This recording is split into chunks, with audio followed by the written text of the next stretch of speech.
Welcome to DD academy. Hope so ਤੁਸੀਂ ਸਾਰੇ ਵਧੀਆ ਹੋਵੋਗੇ। अपनी CDP की जो सीरीज़ चल रही है जी, आप अज फिर उससे कुछ MCQs ਨੂੰ डिस्कस करांगे।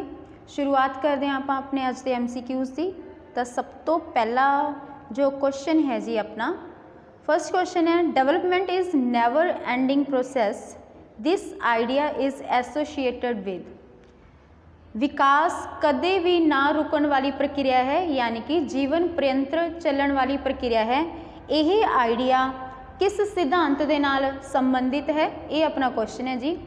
ऑप्शंस ने प्रिंसीपल ऑफ कंटिन्यूटी यानी कि निरंतरता का सिद्धांत, या फिर option B principle of integration, C option है अपनी प्रिंसीपल ऑफ इंटरैक्शन, या फिर D principle of interrelation. ठीक है जी। विकास की एक जीवन पर्यंत यानी कि जीवन भर चलन वाली एक प्रक्रिया है, जिहड़ी कि शुरू हो जाती है बच्चे के बर्थ तो पहला, कॉन्सैप्शन पीरियड टू डैथ, यानी कि विकास तुहाडा की है जीवन भर चलने वाली प्रक्रिया, यानी कि जन्म तो पहला कॉन्सैप्शन पीरियड तो लैके डैथ तक चलन वाली प्रक्रिया। ठीक है जी। तो फिर यह जो आइडिया है किस सिद्धांत के नाल संबंधित है, कि यह जो है निरंतरता के सिद्धांत नाल संबंधित है, या रिलेशन के नाल, इंटीग्रेटेड के नाल, इंटरैक्शन के नाल, या फिर इंटर रिलेशन के नाल। तो फिर इत्थे अपना राइट आंसर की बनेगा, निरंतर चलन वाली प्रक्रिया है, तो इसका राइट आंसर भी बन जाएगा अपना प्रिंसीपल ऑफ कंटिन्यूटी यानी कि निरंतरता का सिद्धांत। तो तुहाडे पहले क्वेश्चन का आंसर की आएगा जी option number A principle of continuity.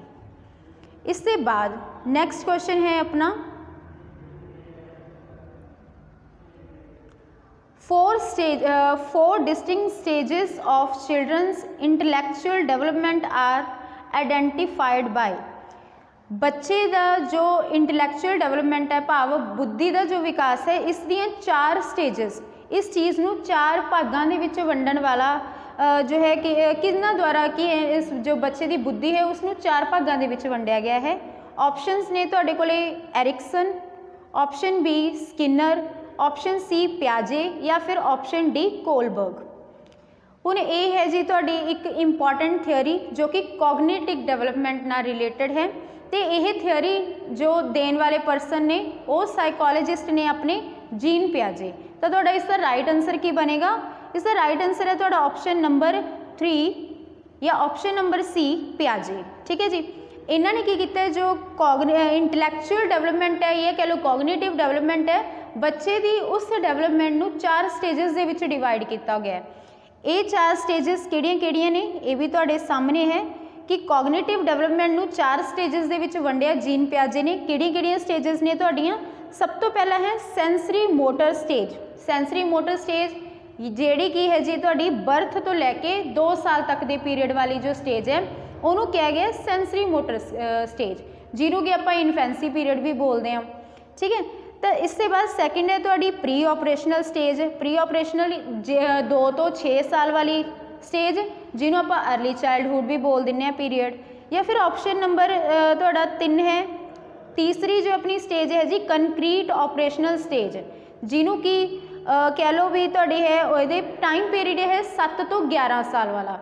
ये तुहाडा अर्ली चाइल्डहुड तो बाद जो लेटर चाइल्डहुड पीरियड आंदा अपना उहदे विच कंसीडर हो जाता है। इसके बाद 4 तुहाडा आ जांदा जी फॉर्मल ऑपरेशनल स्टेज, जिहड़ी कि 12 साल तो बाद वाली उम्र है। ठीक है जी। हुण तुहाडी जो पहली स्टेज है सेंसरी मोटर स्टेज, भाव इन्फेंसी पीरियड। हुण ये वो पीरियड है जिथे बच्चा की है, जिथे कह लो कि बच्चे के जो सेंसिस ने वो बच्चे की एक टीचर का काम करते। बच्चा सेंसिस के थ्रू सीखता, बच्चा किसी चीज़ को टच करके महसूस करके इस तरीके के नाल बच्चा सीखता। तो तुसीं इत्थे कहोगे इस स्टेज दे विच जो बच्चे की जो लर्निंग होंदी है, जब बच्चा जो भी कुछ सीखता है तो वो अपने सेंसिस के थ्रू सीखता है, तो वो जो सेंसिस ने वो बच्चे का एक टीचर का काम करदियां ने। ठीक है जी। बच्चे का जो बिहेवियर होंदा, बच्चा की करता कॉपी करके सीखता, जो भी वो सामने जो भी एक्टिंग होंदी है, जो भी वो देखता है उस चीज़ को कॉपी करना शुरू कर देता है। तो तुहाडी पहली स्टेज आ गई सेंसरी मोटर स्टेज। इससे बाद तुहाडी जो सैकेंड स्टेज है प्री ऑपरेशनल स्टेज। ऑपरेशनल भाव की तो कि मैंटल प्रोसैस की हो गया, उत्थे स्टार्ट हो गया। तो जो ए पीरियड है यानी कि अर्ली चाइल्डहुड पीरियड, जिथे जिसनों कहांगे आप एक क्रूशियल पीरियड है बच्चे की लैंगुएज डेवलपमेंट का। तो ये जो स्टेज है इत्थे बच्चे का की होंदा थोड़ा जिहा मैंटल प्रोसैस की वर्क करना शुरू कर दिंदा है। ठीक है जी, बच्चा की हो जाता मैंटली वह जो है काम करना शुरू कर दिंदा है, पर जो वो एक्शनस होंगे ने या जो भी वो लर्निंग होंदा उसनों रिवर्स नहीं कर पाता। यानी कि कह लो बर्फ तो जो कि पानी तो बर्फ बनती है, जब बर्फ तो पानी बनता तो बच्चा इस चीज़ में वाइस वर्सा जो थिंकिंग है वो काम नहीं करती। हालांकि बच्चे की लर्निंग की होंगी इतों शुरू हो जाती है, बच्चे की मैंटल प्रोसैस जरूर इतों शुरू हो जाता है। ठीक है जी, यानी कि बच्चा रिवर्स जो कह लो वो लर्निंग है उस चीज़ को नहीं कर पाता। ठीक है जी, बच्चा ईगोसैंट्रिक होंदा है या एक बच्चे दे विच हुंदा हैगा कि वो एक नॉन लिविंग जो थिंग्स होंदियां ने उन्हां दे नाल उहदी बड़ी अट्रैक्शन होंदी है। ठीक है जी, बच्चा की करदा उन्हां चीज़ां नूं समझदा भी उन्हां नूं लिविंग थिंग्स के अकॉर्डिंग समझदा हुंदा है। अगर कोई चीज़ है नॉन लिविंग उन्होंने लगता है कि ये विच भी जान है तो उन्होंने उस तरीके दे नाल ही की करदा वो प्रटेंड करदा जिवें कि वो कोई लिविंग चीज़ होवे। तो ये जो तुहाडी स्टेज है ये है प्री ऑपरेशनल स्टेज। इससे बाद तुहाडी जो थर्ड स्टेज है कंक्रीट ऑपरेशनल स्टेज, जिन्हों बोलते कंक्रीट भाव की मूरत, जो चीज़ विजिबल है। ठीक है जी, हुण ये स्टेज है इत्थे बच्चे की जो एक लॉजिकल थिंकिंग है वो प्रोसैस शुरू हो जाता, बच्चा लॉजिक लगाना शुरू कर दिंदा है। हुण जो तुहाडी पहली स्टेज सी बच्चा उत्थे लॉजिक नहीं लगाएगा, उसकी लर्निंग होएगी पर बच्चा लॉजिक नाल नहीं सीखेगा। हुण तुसी बच्चे के सामने 10 रुपए का नोट रख रहे हो तो उधरली साइड तुसी 1-1 रुपए के 10 सिक्के रख रहे हो तो बच्चा क्वांटिटी वाल वधेगा, उहदे अकॉर्डिंग की है जो 1-1 रुपए के 10 सिक्के ने वो ज़्यादा अमाउंट है एज़ कंपेयर टू 10 रुपीज़ का नोट। ठीक है जी, यानी कि बच्चा की है जो सिर्फ उन्होंने दिखता है, जो चीज़ उन्होंने वड्डी देखने को दिखती है उस चीज़ वाल भजदा वो उही चीज़ वड्डी है, हालांकि उन्होंने कोई लॉजिक वगैरह नहीं पता होंदा। पर जदों वो कंक्रीट ऑपरेशनल स्टेज दे विच आउंदा है तो इत्थे वो डिफरेंशिएट करना शुरू कर दिंदा है भार दे हिसाब नाल कह लो जां तुसीं अमाउंट के हिसाब नाल कह लो, उस चीज़ नूं कहंदे जो चीज़ विजिबल है उन्होंने डिफरेंशिएट करना शुरू कर दिंदा। उसनूं पता चल जाता है कि 10 दे जो होंगे 10 कॉइनस भी 10 रुपए ने तो 10 रुपए का नोट ये दोनों इक्वल नहीं, तो इस चीज़ को बच्चा अंडरस्टैंड कर लैंदा, यानी कि लॉजिकल थिंकिंग इत्थे उहदी शुरुआत हो जाती है। इसके बाद जो फोर्थ ऑप्शन है जी फॉर्मल ऑपरेशनल स्टेज, इत्थे बच्चा की होएगा ये लॉजिक्स की हो जाएंगे होर सटीक हो जाएंगे। बच्चा एक चीज़ होंगे सामने पई हुई है उसके उपर लॉजिक लगा रहे, इत्थे बच्चा खुद वो सोच दिमाग काम करना शुरू कर दिंदा। अगर वो चीज़ विजिबल भी नहीं है वो सामने तो उन्होंने चीज़ों उपर भी कह लो वो लॉजिक लगाना शुरू कर दिंदा है। एक तरीके की वो साइंटिफिक थिंकिंग की शुरुआत हो जाती है। तो ये 4 स्टेजेस ने जो कि अपनियां ने जीन पियाजे द्वारा की ने जी बच्चे की कॉग्निटिव डेवलपमेंट नूं की कीता है 4 स्टेजेस दे विच इन्हां ने डिफाइन किया है। इससे बाद तुहाडा जो नैक्सट क्वेश्चन है जी उसके वाल मूव करते हैं। अपना थर्ड क्वेश्चन है parents should play a dash role in the learning process of young children. बच्चे जो पेरेंट्स ने बच्चे का जो लर्निंग प्रोसैस है उसके विच रोल प्ले करते हैं। ऑप्शनस ने अपने को प्रोएक्टिव भाव की कह लो एक क्रियाशील, ठीक है जी, क्रियाशीलता वजों। ऑप्शन बी जो है सिंपैथेटिक्स यानी कि हमदर्दी भरिया। ऑप्शन सी न्यूट्रल एक निरपक्ष होके, या फिर डी नैगेटिव। तो बच्चे के जो लर्निंग प्रोसैस है उस पेरेंट्स का की योगदान होना चाहिए, पेरेंट्स की इनवॉल्वमेंट होनी चाहिए। तो ये अपना क्वेश्चन है। हुण तुहाडे कोल ऑप्शनस ने प्रोएक्टिव क्रियाशील रहना चाहिए, या फिर बच्चे नाल हमदर्दी भरिया बिहेव करना चाहिए, या न्यूट्रल निरपक्ष होकर रहना चाहिए, या फिर नैगेटिव। लर्निंग प्रोसैस है बच्चे का, बच्चे नूं सिखा रहे हैं तो उत्थे बच्चा की होएगा हुण तो पेरेंट्स को की होएगा जी बच्चा एज अ पेरेंट्स की रोल प्ले करेंगे बच्चे के लर्निंग प्रोसैस के विच, तब वो की होगा तुहाडा ऑप्शन नंबर ए यानी कि प्रोएक्टिव यानी कि क्रियाशील रहेंगे। ठीक है जी, बच्चे की लर्निंग के लिए। इसके बाद तुहाडा जो नैक्सट क्वेश्चन है जी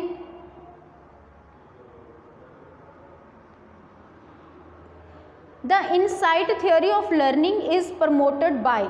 जो इनसाइट थियोरी है जिन्हों की गैस्टाल्ट थियोरी भी कहते हैं, सूझबूझ का सिद्धांत या फिर कह लो अंतरदृष्टि सिद्धांत, यह प्रमोट किया जाता है किवें जी। ऑप्शनस ने पवलव की जो की है पवलव की थियोरी है, या फिर जीन पियाजे की, या फिर वाइगोस्टी की, या फिर गैस्टाल्ट थियोरिस्ट। ठीक है जी, इनसाइट थियोरी एक बड़ी इंपॉर्टेंट थियोरी है जिन्हों की क्या है अंतरदृष्टि का सिद्धांत भी कहते हैं या फिर कह लो गैस्टाल्ट थियोरी भी कहते हैं। तो जो है कोलबर्ग की जो है बड़ी ही इंपॉर्टेंट कोलर दी है जो कि इंपॉर्टेंट थियोरी है, कोलर की बड़ी ही इंपॉर्टेंट थियोरी है जी ये, ठीक है जी।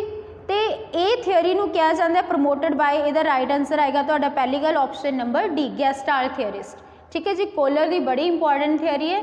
तो इन्हों ने एक एक्सपैरीमेंट किया सी, एक्सपैरीमेंट किया सी एक चिंपैंजी के उपर, ठीक है जी, जिसका नाम से सुल्तान। हुण ये लर्निंग की जो थियोरी है कि उसनों कि लर्निंग यानी कि उसकी कंडीशनिंग की जा रही होंगी है, तो उस लिए की किया जाता उससे एक एक्सपैरीमेंट किया जाता है, उसनों लर्निंग एक कंडीशनिंग यानी कि उन्होंने कंडीशनिंग किया जाता, उन्होंने कंडीशन करवाया जाता है। एक जो चिंपैंजी है उसनों एक केव एक पिंजरे दे विच बंद किया हुंदा, भुखा बेचारा हुंदा वो, तो कुछ बनानास ने जो उपर हैंग किए होंगे ने, तो उससे जो पिंजरा हुंदा उहदे विच कुछ बॉक्सिस एंड स्टिक वगैरह पिया हुंदा। तब वो चिंपैंजी हुंदा जो फर्स्ट डे की करदा जी ट्राई करदा कि वो किवें भी ना किवें की करे, वो बनानास नूं की करे उतारे तो खावे, पर उसका जो हुंदा कह लो जो उहदे हत्थ वगैरह ने वो नहीं पहुँच पाते। फिर वो अंदर सडनली उन्होंने रियलाइज़ हुंदा कि वो इन्हां बॉक्सिस नूं पेयर बाय पेयर उपर रख के एक जो कि लेंथ मेनटेन कर सकता है तो उन्होंने उतार सकता है, बनानास नूं उतार सकता है। फिर वो उस चीज़ नूं ट्राई करता बट फिर भी उससे जो कि हाथ नहीं जाते, फिर वो स्टिक का यूज़ करता तो बनानास नूं नीचे उतारता है। तो इत्थे यानी कि वो जो एक थियोरी है ये थियोरी इनसाइड थियोरी कि सडनली तो असी कि एक रिजल्ट तक पहुँचते हो, तो एक रियलाइज़ होंगे कि ये काम की करना चाहिए, तो वो जो होंगे उस वक्त उसकी जो कंडीशनिंग हो जाती होंगी, वो सीख जाता है कि किस तरीके के नाल बनानास नूं उतार सकता है, ठीक है जी। बड़ी इंपॉर्टेंट थियोरी है जिन्होंने गैस्टाल्ट थियोरी या इनसाइड थियोरी बोलिया जाता है, तो कोलर की इंपॉर्टेंट थियोरी है। इसके बाद नैक्सट क्वेश्चन वाल मूव करते हैं जी। नैक्सट क्वेश्चन है अपना motivation, motivation in the process of learning. Motivation दे अपना क्वेश्चन है जी, ऑप्शनस ने तुहाडे कोले मेक्स लर्नर थिंक यूनीडायरैक्शनल, यानी कि बच्चों नूं की करना चाहिए कि उन्होंने मेक्स लर्नर थिंक यूनीडायरैक्शनल, बच्चा यानी कि सिर्फ एक पक्षी कह लो एक दिशा दे विच सोचे, या फिर option B creates interest for learning among young children, ठीक है जी, कि तुसी जो यंग चिल्ड्रन ने बच्चे हैं उन्होंने इंटरस्ट नूं क्रिएट करना, इंटरस्ट बनाना सीखण दे लई।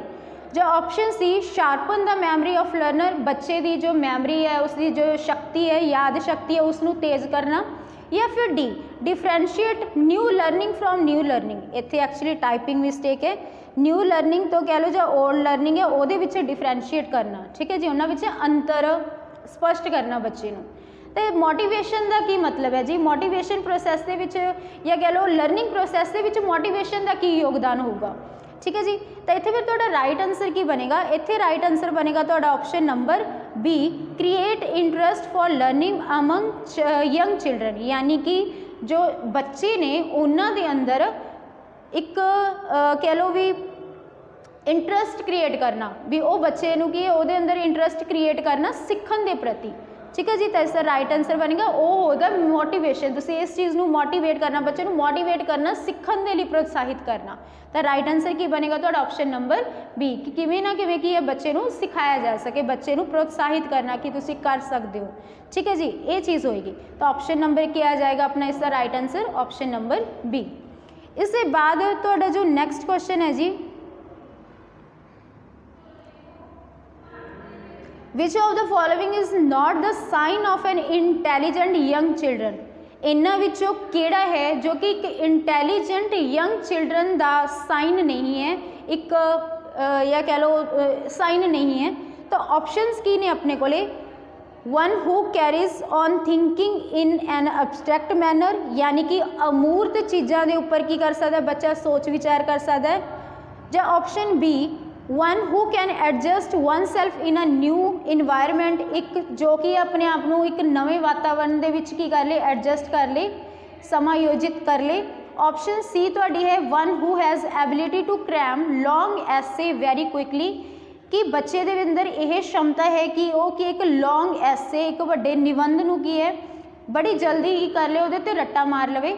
या फिर option D one who has the ability to communicate fluently and appropriately, यानी कि जिहदे अंदर ये एबिलिटी होवे बोलन दी, फास्ट बोलन दी, ठीक है जी, ये चीज़। तो एक इंटैलीजेंट इन्हां विचों किहड़ी एक जो कह लो एक साइन है जो कि इंटैलीजेंट बच्चे का नहीं है, तो इसका राइट आंसर की बनेगा तुहाडा option number C one who has the ability to cram long essay very quickly, कि बच्चा की कर लै बड़ी ही जल्दी की करता है रट्टेबाजी करके एक वड्डे सारे निबंध नूं की कर दिंदा है, याद कर लैंदा, तो एक इंटैलीजेंट बच्चे की निशानी नहीं है, ठीक है जी।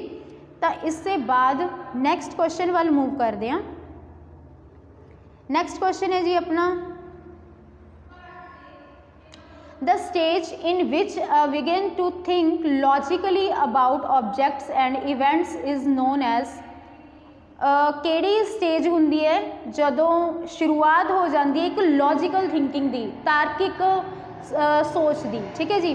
तो किहड़ी स्टेज दे विच हो जाती है, तुहाडे कोल ऑप्शंस ने प्री ऑपरेशनल स्टेज जिन्हों 2 तो 7 साल वाली जो अपनी स्टेज है ईयर वाली, इसके बाद थोड़ी हैगी कंक्रीट ऑपरेशनल स्टेज 7 तो 11 साल वाली, सेंसरी मोटर स्टेज यानी कि बर्थ टू 2 ईयर, या फिर फॉर्मल ऑपरेशनल स्टेज 11 साल तो बाद वाली उम्र। हुण ये सेम क्वेश्चन थोड़ा वही है जी जो जीन पियाजे की कॉग्निटिव डेवलपमेंट कह लो या इंटलैक्चुअल डेवलपमेंट जो थियोरी है ਉਹਦੇ ਵਿੱਚ ਉਹਨਾਂ ने जो है बच्चे की इंटलैक्चुअल डेवलपमेंट ਨੂੰ 4 स्टेजेस ਦੇ ਵਿੱਚ डिफाइन किया सी, वो सेम क्वेश्चन है जो आप पहला भी ਤੁਹਾਡਾ जो करके गए आपने उस चीज़ बारे जानिया सी। तो हुण इत्थे कि बच्चे की जो लॉजिकल थिंकिंग है वो किहड़ी स्टेज दे विच शुरुआत हो जाती है इसकी, तो आपने पहला इस बारे जानिया सी कि बच्चा लॉजिकली कित्थे सीखना जो है बच्चा लॉजिक्स लगाना कित्थे शुरू कर दिंदा है, तो लॉजिकली सोचने की शक्ति जो बच्चे दे विच आ जाती है। कंक्रीट ऑपरेशनल स्टेज मूरत कह लो जो थोड़ी मूरत वाली जो स्टेज है उत्थे बच्चे दे अंदर एक बच्चा लॉजिक्स लगाना सीख जाता है, बच्चे नूं पता चलना शुरू हो जाता है भी 1 रुपीज़ के 10 कॉइन भी 10 रुपये बने ने तो 10 रुपये का नोट दोनों की वैल्यू सेम है, ठीक है जी। तो बच्चा इस चीज़ को समझ जाता है, तो वो जो स्टेज होगी वो होंगी है कंक्रीट ऑपरेशनल स्टेज। ये सारी चीज़ां बच्चा कंक्रीट ऑपरेशनल स्टेज भाव 7 तो 11 साल की उम्र के सीख जाता है, ठीक है जी। तो यदा तुहाडा राइट आंसर आ गया ऑप्शन नंबर बी। इससे बाद नैक्सट क्वेश्चन है अपना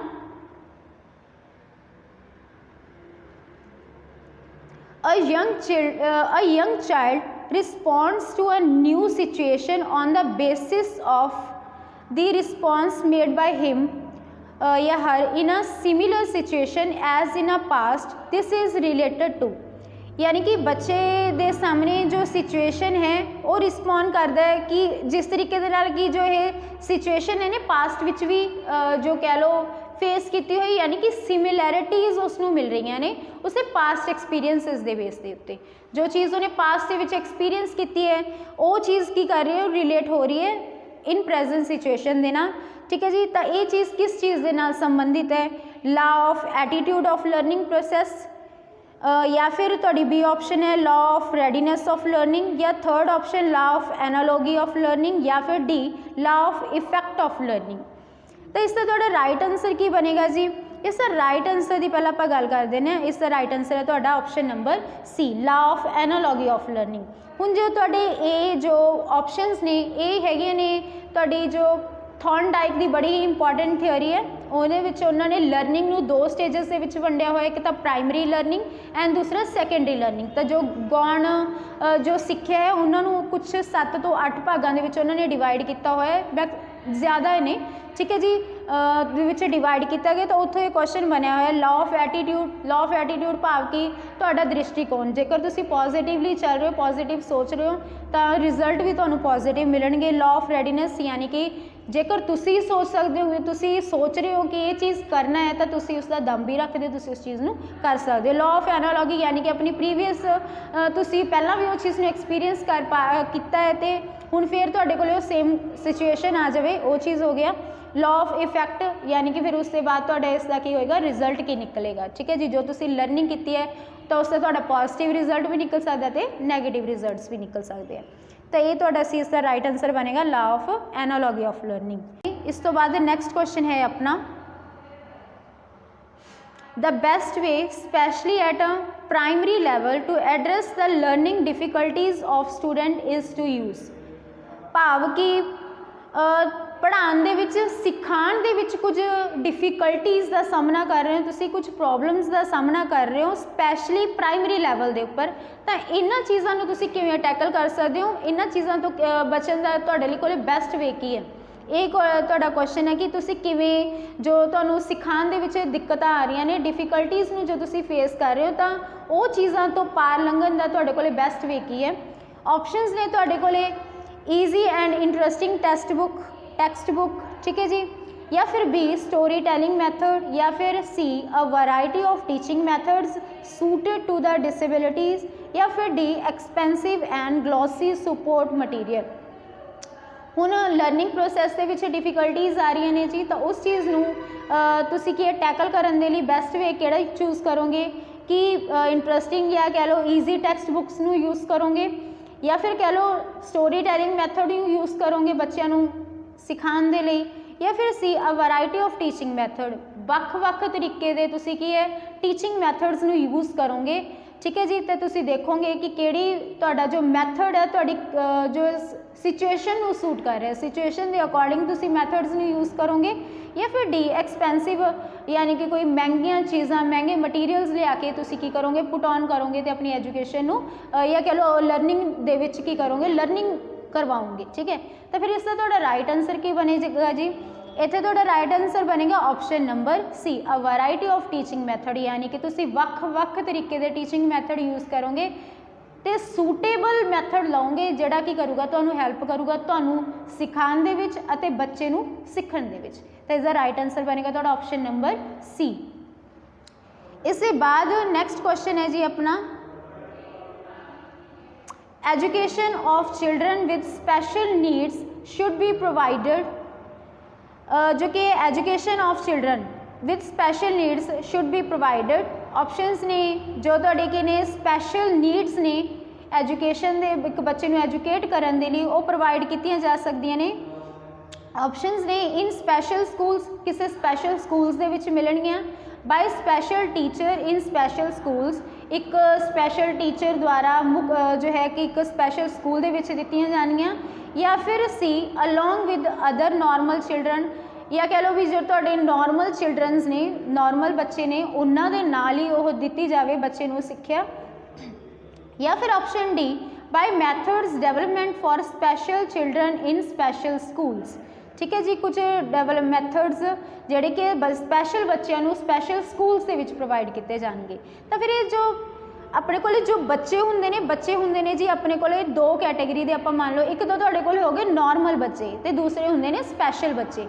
स्पैशल बच्चे वो बच्चे जिन्होंने तुहानूं सिखाउण दे लई कुछ स्पैशल टैकनीक्स का यूज़ करना पऊगा, कुछ स्पैशल मैथड्स लैके आउण पैणगे, उन्हां दे कुछ स्पैशल नीड्स होणगियां, ठीक है जी। तो फिर स्पैशल नीड्स जो तुसीं दोगे तुहाडे कोले अलग-अलग टाइप के बच्चे ने, तो तुसीं उस पहली गल तुहाडा टीचिंग मैथड ये होना चाहिए कि तुसीं सारिਆਂ ਨੂੰ जो कि है इक्को ही जगह के उत्ते बैठ के पढ़ाओ, या कह लो इक्को ही जगह के उपर तुसीं उन्हां नूं सिੱਖਿਅਤ करो, ठीक है जी।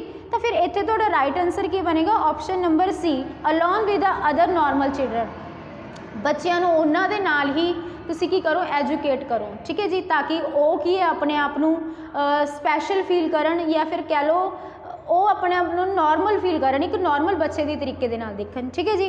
तो ये चीज़ आ जाएगी तो इसका राइट आंसर बनेगा option number C along with other normal children, यानी कि नॉर्मल बच्चों के नाल ही बिठा के स्पैशल बच्चों को स्पैशल टीच करना, ठीक है जी। तो इसका right answer option number C. तो ये सी जी अपने अज दे MCQ। इससे बाद आप अज गल करांगे साइकोलॉजिस्ट हॉवर्ड गार्डन बारे, जो कि एक अमेरिकन साइकोलॉजिस्ट रहे ने, कॉग्निटिव साइकोलॉजिस्ट, ठीक है जी। इन्हों की एक बड़ी ही इंपॉर्टेंट थियोरी है मल्टी इंटैलीजेंस थियोरी, जिहदे विच इन्होंने कहा कि बच्चे की कह लो जो लर्निंग है, लर्निंग की होंगी बड़े ही अलग अलग वे दे नाल होंदी है, बंदा जो सोचता है वो भी अलग अलग डायमेंशनस दे विच सोचता, जो उसकी थिंकिंग है जो लर्निंग है वो अलग अलग वेज द्वारा होंदी है, ठीक है जी। बड़ी इंपॉर्टेंट थियोरी इन्हों की मल्टी इंटैलीजेंस थियोरी, जिहदे विच इन्होंने इंटैलीजेंस नूं कोई 8 भागों के विच वंडिया होया, ठीक है जी।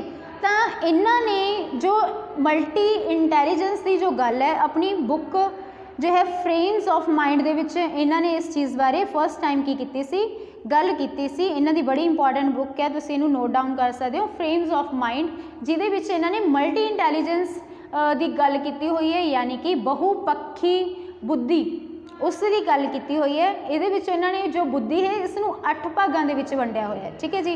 तो मोस्टली ये जो परसनैलिटी है ये इन्फ्लुएंस ने यानी कि प्रभावित रहे ने किन्ना तो, जीन पियाजे, एरिक एरिकसन या फिर ब्रूनर, इन्हां दे कम्मां तो ये काफ़ी प्रभावित रहे ने। जीन पियाजे जिन्हें खुद कॉग्निटिव डेवलपमेंट के उपर गल की है, एरिक एरिकसन जिन्हां दी जो है इन्हां दी इंपॉर्टेंट थियोरी है socio social theory, psycho social development के उपर इन्होंने गल की है, तो ब्रूनर की भी कॉग्निटिव डेवलपमेंट के उपर इन्होंने गल की है। तो इन्हों के कामों तो काफ़ी प्रभावित रहे हैं, ठीक है जी। हुण आपां गल कर लैंदे भी इन्हों की जो मल्टी इंटैलीजेंस थियोरी है वो इन्होंने किहड़ी जो इंटैलीजेंसीज की गल की हुई है। मेन इन्हों दी 8 इंटैलीजेंसीज ने, ठीक है जी। वो ने इन्हों दियां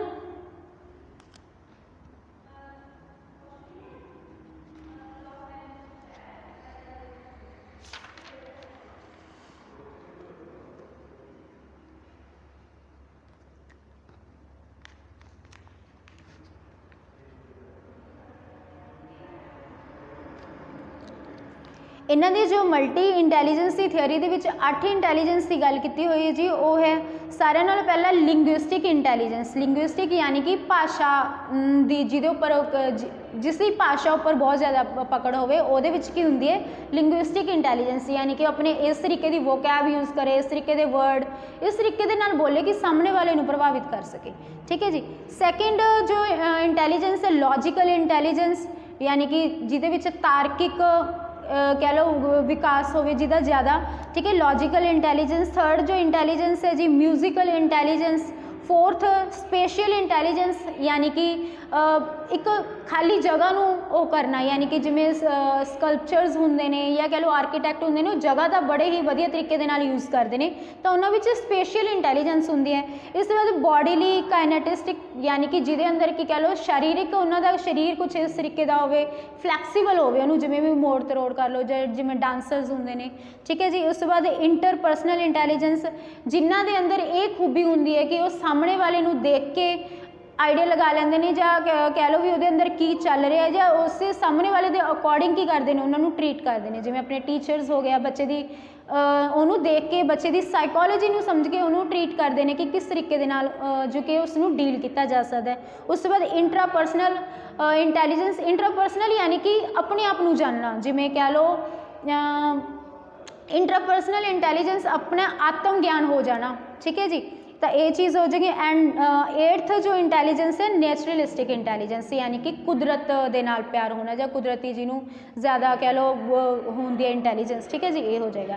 तो इन्हों दी जो है मल्टी इंटैलीजेंस थियोरी है, बड़ी इंपॉर्टेंट थियोरी है हावर्ड गार्डनर दी, जिन्हों ने इनू 8 भागों के विच वंडिया होया। किहड़े-किहड़े ने आपां गल कर चुके हैं, linguistic, logical, musical, special, bodily, interpersonal, intrapersonal and naturalistic intelligence, ठीक है जी। तो ये सीगा अपना अज का लैक्चर, जिहदे विच आपां कुछ MCQs नूं डिस्कस किया, अते एक great personality Howard Gardner American psychologist नूं भी आपां डिस्कस किया, उन्होंने थ्योरी बारे आपां अज गल की, एक प्याजे की थ्योरी बारे भी आपां गल की। इस तरीके नाल आपां हौली हौली करके काफ़ी सारी थ्योरीज़ नूं डिस्कस कर लवांगे। अगर तुहाडी कोई क्वारी आंदी है जां तुसीं कुछ होर जानना चाहते हो तो तुसीं कॉमेंट बॉक्स दे विच की कर सकते हो, मैसेज छड्ड सकते हो, ठीक है जी। किसी भी रिलेटेड जो है तुहाडा CDP नाल रिलेटेड जो कोई भी टॉपिक है उहदे रिलेटेड तुसीं अगर कुछ पूछना हो तो पूछ सकते हो, ठीक है जी। अज लई इन्ना ही, धन्नवाद।